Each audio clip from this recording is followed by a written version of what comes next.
राजा नल और दमयंती भाग 3। अभी तक आपने सुना कि दमयंती राजा सुबाहु के राजमहल में पहुंच गई। राजमाता ने उसे शरण दे दी और वह सुरक्षित हो गई। उधर राजा नल दमयंती को छोड़कर एक अनजान वन में चले गए। अब आगे। जब उस अनजान वन में राजा नल आगे बढ़ रहे थे तो उन्हें एक स्थल पर भीषण आग दिखाई दी। वे थोड़ा और आगे बढ़े तो मुझे बचाओ राजा नल, मुझे बचाओ का स्वर सुनाई दिया। राजा नल वहीं ठिठक के रुक गए कि यह कैसा स्वर है और किसका है। वे अभी ऐसा सोच ही रहे थे कि पुनः वही स्वर गूंजा तो वे कूदकर आग के घेरे में चले गए। वहां उन्होंने देखा कि एक विशाल काय नाग कुंडली मारे बैठा उन्हें पुकार लगा रहा है। राजा नल के पास आते ही उसने कहा, राजन, मैं करकोटक नाम का सांप हूँ। मैंने कभी महर्षि नारद को धोखा दिया था। तब उन्होंने मुझे शाप दिया था कि जब तक राजा नल तुम्हें नहीं उठाएंगे तब तक मुझे यहीं रहना पड़ेगा। कृपया मुझे उठाकर इस शाप से मुक्ति दिलाइए। राजा नल कुछ समझ न पाए, फिर उतने बड़े सांप को देखकर घबरा भी गए। राजा को झिझकते देख करकोटक ने पुनः कहा, राजन, आप चिंता न करें, मैं आपका मित्र बनकर आपकी सहायता करूंगा। मेरे भार से मत डरिए, मैं मायावी हूँ। ये लीजिए, मैं हल्का हो जाता हूँ। और वह सांप देखते ही देखते छोटे आकार का बन गया। जब राजा नल ने उस छोटे से सांप को देखा, उसे उठाकर आग से बाहर निकल गए। जब वे उसे धरती पर रखने ही वाले थे, तब सांप ने पुनः कहा, नहीं नहीं महाराज, मुझे धरती पर न रखें और गिनती करते हुए कुछ पग चलें। राजा नल ने वैसा ही किया और अपने पग गिनने लगे। उन्होंने ज्यों ही अपना 10वां पग लेकर कहा 10, तो नाग ने उन्हें डस लिया। करकोटक का नियम था कि जब कोई उसे 10 यानी डसो कहता था तभी वह डसता था। नाग के डसते ही राजा नल का स्वरूप बदल गया। उधर करकोटक भी अपने स्वरूप में आ गया। तब करकोटक बोला, राजन, अब आपको कोई पहचान न पाएगा। अब आप सहजता से अपने कार्य कर पाएंगे। साथ ही कलयुग ने जो आपके शरीर में प्रवेश कर आपको अत्यधिक कष्ट दिया है, तो अब वह मेरे विष के प्रभाव से अत्यधिक कष्ट पाएगा। आपने मेरी सहायता की है, अतः मेरे विष के प्रभाव से अब आपको किसी भी आदमी या जानवर का भय न रहेगा। आपके शरीर पर किसी प्रकार के विष का प्रभाव भी न होगा। मेरी मानिए तो आप अपना नाम बाहुक रखकर राजा ऋतुपर्ण की नगरी अयोध्या जाइए। उन्हें अश्व विद्या सिखाकर उनसे जुए की विद्या सीखिए और अपना राज्य वापस ले लीजिए। उसके बाद उसने एक वस्त्र उन्हें देते हुए पुनः कहा, ये वस्त्र लीजिए, यह चमत्कारी वस्त्र है। इसे पहनकर आप जब भी मुझे स्मरण करेंगे, आप अपने स्वरूप में वापस आ जाएंगे। यह कहकर करकोटक हवा में विलीन हो गया। राजा नल बाहुक बनकर ऋतुपर्ण के पास गए और उनके अश्वों की देखभाल करने लगे। कुछ ही दिनों में उनके घोड़ों की चाल तेज हो गई। राजा ऋतुपर्ण बाहुक से अत्यधिक प्रसन्न हुए और उन्हें अश्वशाला का अध्यक्ष बना दिया। उधर राजा भीमक को जब सारी बातें पता चली तो उन्होंने पहले दमयंती के बच्चों को अपने पास बुलवा लिया। उसके बाद उन्होंने अपने गुप्तचरों को देश विदेश में जाकर नल और दमयंती का पता लगाने भेजा। सुदेव नामक एक ब्राह्मण सुबाहु के दरबार गया तो दमयंती को देखते ही पहचान गया। उसने दमयंती को राजा भीमक का संदेश दिया तो संदेश सुनकर दमयंती रोने लगी। उधर राजमाता को जब यह बात पता चली तो उन्होंने दमयंती को बुलाया। फिर उन्होंने सुनंदा से दमयंती का ललाट धोने के लिए कहा। ललाट के धुलते ही उसकी भौहों के बीच लाल निशान दिखने लगा। उस निशान को देखकर राजमाता ने दमयंती को गले से लगा लिया। दमयंती कुछ भी समझ न पा रही थी। तब राजमाता ने उसे समझाते हुए कहा कि वे और दमयंती की मां दोनों बहनें हैं। राजमाता ने उसे जन्म के समय देखा था, इसी कारण उन्हें वो जन्म का निशान याद था। फिर राजमाता ने पालकी मंगवाई और सेना की रक्षा में उसे अपने पिता के पास भेज दिया। दमयंती अपने माता पिता, बच्चे और सखियों से मिलकर बहुत प्रसन्न हुई, किंतु राजा नल की अनुपस्थिति से वह दुखी रहा करती थी। फिर एक दिन उसने अपने पिता से कहा कि वे भी प्रयास करें और राजा नल को ढूंढें। तो राजा भीमक ने यह कार्य ब्राह्मण कुमारों को सौंपा। उन ब्राह्मण कुमारों से दमयंती ने कहा, तुम लोग नगर जाकर यह संदेश सुनाना कि आप उसकी आधी साड़ी फाड़कर तथा उस दासी को वन में अकेली सोती छोड़कर चले गए थे। वह दासी अभी भी उसी हाल में आपकी बाट जोह रही है। यदि यह सुनकर कोई कुछ कहे तो मुझे तुरंत बताना। कुछ समय के बाद दमयंती को पता चला कि राजा ऋतुपर्ण की सभा में बाहुक नाम का एक व्यक्ति है।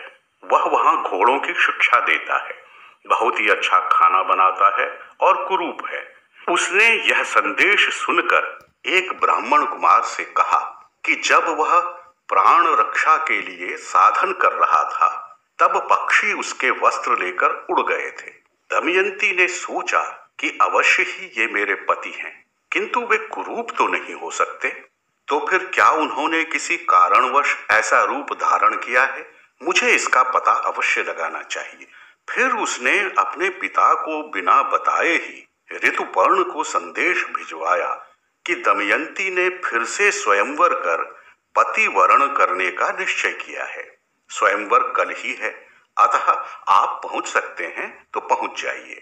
राजा ऋतुपर्ण ने तुरंत बाहुक को बुलाकर कहा, कल दमयंती का स्वयंवर है, मैं एक ही दिन में विदर्भ पहुंचना चाहता हूं, तुम तैयारी कर लो। यह सुनकर राजा नल दुखी तो हुए, फिर भी राजा को लेकर चलने को तैयार हो गए।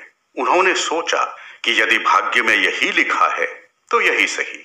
उन्होंने सबसे तीव्र चलने वाले घोड़ों के चयन किए और नदी, नाले, पर्वत आदि को तीव्र गति से लांघने लगे। मार्ग में चलते समय कहीं राजा का दुपट्टा गिर गया। राजा ने बाहुक से कहा, किसी सारथी से कहकर उसे उठवा लें। तो बाहुक ने कहा, नहीं महाराज, यह संभव नहीं है। उस स्थान से हम 100 योजन दूर चले आए हैं, अतः अब उसे उठाया नहीं जा सकता। राजा उसकी अश्व विद्या से बड़ा प्रभावित हो गए और उन्होंने कहा, मेरी गणित विद्या को देखो। सामने के पेड़ में जितने पत्ते और फल दिख रहे हैं उनसे 101 गुना धरती पर गिरे हैं। बाहुक ने रुककर गिना तो सही था। उसने कहा, आपकी गणित विद्या तो अद्भुत है महाराज।